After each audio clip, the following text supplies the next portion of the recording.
আগের ভিডিও তোমাদের সাথে শেয়ার করেছিলাম আমরা শান্তিনিকেতন গেছি, আর আগে থেকে যেহেতু আমার সমস্ত কিছু বুকিং করা ছিল তাই আমরা স্টেশনে নেমেই দেখি আমরা যাওয়ার আগে টোটো এসে হাজির। ব্যাস তারপরেই সবাই মিলে টোটোয় উঠে আমরা রওনা দিলাম আমাদের হোমস্টের উদ্দেশ্যে।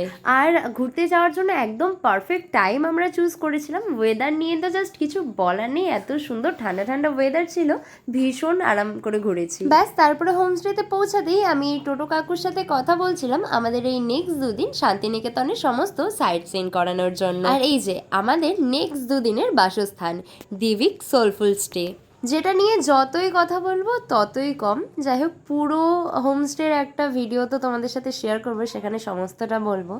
আর যাওয়ার সাথে সাথেই দেখলাম ওনারা বেশ ঠান্ডা ঠান্ডা সুন্দর ওয়েলকাম ড্রিঙ্কস করে দিয়েছিল আমাদের জন্য, যেটা পেয়ে তো মনটা শরীরটা যেন আরও বেশি রিফ্রেশ হয়ে গেল। তো এরপরেই আমরা রেডি হয়ে বেরিয়ে গেছিলাম, আর শান্তিনিকেতনে কোথায় কোথায় ঘুরলাম সেটা থাকছে নেক্সট ভিডিও। আপাতত টাটা।